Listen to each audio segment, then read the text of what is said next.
Você sabia que o Brasil possui a terceira maior população carcerária do mundo? Isso mesmo. São quase 684 mil presos. E dessa população toda que está segregada em vários estabelecimentos prisionais brasileiros, 249 mil, um pouquinho mais, mas mais ou menos 249 mil presos são provisórios, ou seja, que não foram condenados, que não possuem sentenças, que não foram considerados culpados. Esse percentual chega a mais ou menos 36% de toda a massa carcerária brasileira. Não é pouca coisa não. Mas por que colocam dentro de um estabelecimento prisional alguém que não foi considerado culpado? Por quê? Existem dois fundamentos principiológicos para se manter preso. Aquele que ainda não possui a sua sentença, condenação ou culpa, que é o fumus comissi delicti, e também o periculum libertatis. Eu vou traduzir isso, tá? São termos em latim, bastante usado no direito. Fumus comissi delicti representa indícios, provas mínimas de materialidade do delito, ou seja, que o crime aconteceu, e indícios mínimos de autoria, que fulano, ciclano, beltrano seja suspeito. Existem provas mínimas. Então, fumus comissi delicti, fumaça do delito. Mas nem sempre onde há fumaça, há fogo. Por isso que lá no final vão ver na parte instrutória se é ou não o fogo, se há ou não culpado. Mas essa medida então é de urgência, essa prisão. E outro requisito que eu havia dito, que é o periculum libertatis, perigo de estar libertado, de estar solto. E esse perigo ele pode atentar, de acordo com o Código de Processo Penal, pela garantia da ordem pública, garantia da instrução criminal, né? Mas vou tratar hoje sobre a garantia da ordem pública. O que é ordem pública? Se não um conceito esparso, se não um conceito grande. O que podemos falar sobre ordem pública? Não há, dentro da norma legal, um conceito nítido sobre ordem pública. E isso é arbitrado de acordo com o juízo de cada julgador. Entretanto, o Superior Tribunal de Justiça, ele vem sistematizando e conceitualizando conceitos de garantia pública. Tá? Então, vou elencar alguns dos principais requisitos que permitem a prisão cautelar e os fundamentos que não permitem a prisão cautelar. Quando o indiciado, que é o investigado, ou quando ele já foi denunciado e se tornou réu, for preso, seja indiciado por prisão em flagrante, ou réu por representação ou do delegado de polícia, ou do Ministério Público, ou pelo juiz após a denúncia.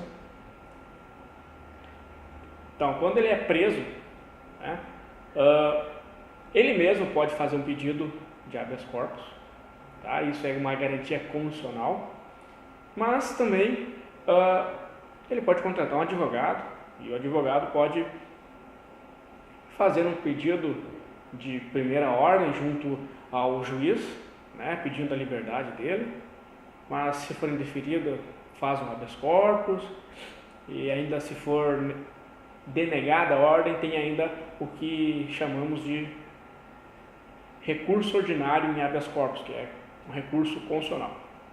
Tá? Mas nem todas as decisões são bem fundamentadas. Então, por que uma decisão tem que ser fundamentada? Porque precisa ter um garantismo, uma garantia penal para as pessoas, para que eu, você, possa andar na rua tranquilamente, porque sabemos que existem garantias, existem mecanismos de defesa e autodefesa do nosso sistema. Sim, precisa existir um regramento, precisa existir, previsões. Isso nos traz segurança jurídica. Tá? Imagine se fosse uma anarquia e somente o mais forte tivesse poder. Isso seria horrendo, né? Então precisa ter essa normatização, tá? Precisa ser uma decisão bem fundamentada, para que você não seja preso por qualquer decisão arbitrária, porque de um lado estão a decisão, que pode ser arbitrária, e de outro lado estão as garantias individuais do cidadão, que estão resguardadas pela Constituição Federal. Nós não podemos ter a nossa liberdade abreviada, tá? Então vou dizer alguns fundamentos que permitem e alguns fundamentos que não permitem. Risco de reiteração deletiva. O que isso significa? Significa que se o réu ou o indiciado já possui uma ficha, ou seja, se ele já possui maus antecedentes, isso presume, tá? Não dá para partir do pressuposto que é certo, tá? Uma presunção contra o réu, de que estando solto ele vai continuar a delinquir, a continuar fazendo crime. Então a decisão que tem essa justificativa, ela é plausível, tá? Mas lembrando, não adianta ter o fundamento de reiteração deletiva e o réu ou o indiciado for primário, né? Tem que haver a prova ali, periculosidade do agente. Quando for caracterizado que o réu ou o indiciado for perigoso, e isso é demonstrado, pode ser pelo risco de reiteração, que é o fundamento anterior, ou quando o crime, o fato ali em si, demonstrou que foi de uma brutalidade enorme, que causa pânico na comunidade ali. Que estando solto é possível que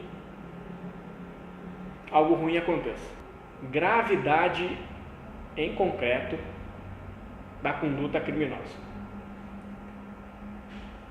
Gravidade em concreto, ela tem que estar aliada a outro elemento, tá? Não basta o crime apenas ser grave, tá bem? Tem que ver os antecedentes do indivíduo, tem que outros elementos que desabonem a conduta do agente. Quantidade expressiva de entorpecentes, drogas, tá? Quando o crime é dessa natureza, tá? Mas, como eu disse, tem que estar aliado a outro elemento, que daqui a pouco o agente é primário, tem trabalho, residência fixa, e isso então, não pode ser dado como motivo para mantê-lo preso. Lembrando que a prisão antes da sentença, antes da condenação, antes de impor culpa, é uma exceção. Mas o que não pode, afinal? Bom, vou citar três três razões que não podem ser usadas como fundamentos para a prisão do agente. A primeira delas, né, e a mais comum, é atribuir uma gravidade abstrata nos autos. Como assim gravidade abstrata? O que eu havia dito antes, gravidade concreta, e agora digo o contrário, gravidade abstrata. O que é uma abstração? Lembre-se, concreto consegue pegar, abstração. Eu posso citar, né, alguns exemplos de fundamento abstrato. O indivíduo está preso porque, considerando que o tráfico de drogas é o maior causador de males e vem destruindo famílias e aumentando o número de pessoas nos hospitais, de dependentes químicos.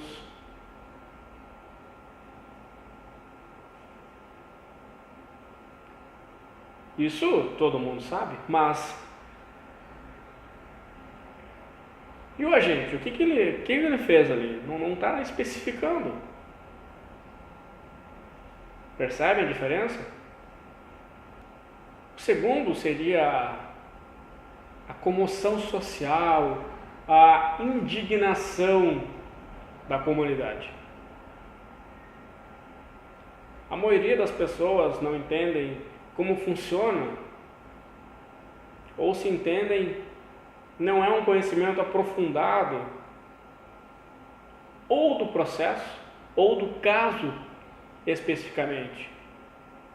Opinião todo mundo tem, mas uma opinião jurídica, uma opinião fundamentada, são poucos. São as pessoas que trabalham nisso, tá? Às vezes a mídia quer dar uma de conhecedora do direito, mas troca termos técnicos que não é para colocar, inventa lamúrias, né, para trazer ódio para a comunidade, para a população. Isso em qualquer veículo, tanto rede social, jornal, né, rádio. O magistrado, então, muitas vezes ele vai se sentir pressionado, porque às vezes preferencialmente, ele deve residir na comarca onde trabalha. E a população apertando ele, pressionando, ele vai manter o sujeito preso. Mas se for esse o fundamento, a prisão não tem eficácia, não tem eficácia legal, não tem amparo legal. A população pode estar embravecida, pode estar enraivecida, mas ela não faz parte do processo. Ela não trabalha nisso, ela não entende. Ela não possui a técnica necessária para isso. A terceira razão é o fortalecimento de credibilidade dos órgãos do Poder Judiciário. E isso, se tu perceber no Código de Ética da Magistratura, atribuído pelo Conselho Nacional de Justiça, verá que na primeira consideração ali, relata que a autoridade judiciária ela precisa de crédito. Infelizmente, o Poder Judiciário está sofrendo mesclas, ele está se misturando com o poder político. E isso vem manchando um pouco a postura, né? Sem desmerecer o crédito de ninguém. Acontece que o magistrado, em hipótese alguma, pode fundamentar uma prisão provisória sobre a razão que para o povo não perder fé no Poder Judiciário, para a comunidade acreditar que ainda há justiça, para que a população não cause um caos. Esse fundamento, ele é quase parecido com o outro. Enquanto na comoção social, né, a raiva já está assolada, o pessoal quer porque quer o sangue do agente, quer porque quer que ele fique preso, e às vezes nem conhece o caso, né? Eles vão na onda. A mídia fala lá, não, é bandido, não, é canalha, sem vergonha, prenda. Deveria prender mesmo. Mas às vezes nem se aprofundou no caso, não conhece a história, a situação, não sabe se legalmente a prisão tem fundamento ou não. Então, nesse último e terceiro fundamento que havia dito, sobre a credibilidade das instituições do Poder Judiciário, o juiz quer evitar que haja essa revolução, que haja esse descrédito do Poder Judiciário, para que as pessoas, como eu disse, tenham fé, tenham a crença que a justiça está acontecendo. A justiça vai estar acontecendo quando os princípios norteadores do direito, juntamente com a legalidade constitucional, estiverem atribuídas no processo. Agora, se o processo sofrer de arbitrariedades, porque eu acho que o réu deve estar preso por causa que o crime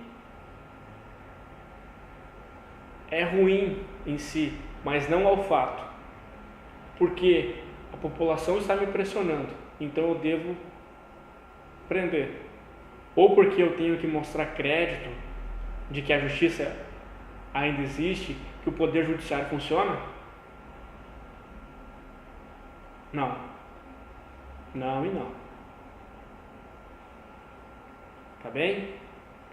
Então, precisa ter essas garantias.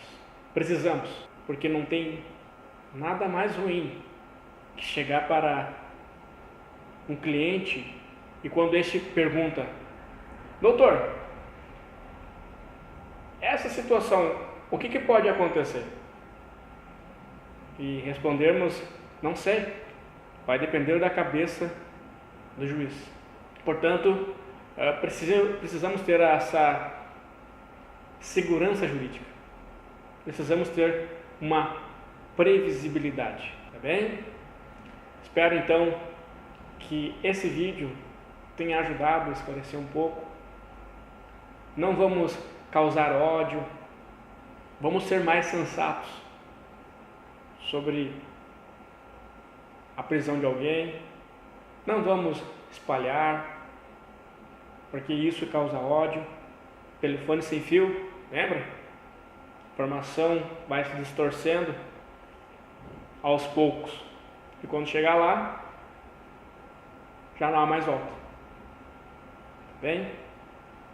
Deixem essas coisas para os profissionais do direito. Então, que isso tenha ficado claro sobre o que seria mais ou menos a ordem pública, né? Pegando um resumão do que tudo que eu falei, e o que pode ser dado como fundamento para ela e o que não pode. Está bem? Então, nos vemos no próximo vídeo. Até mais!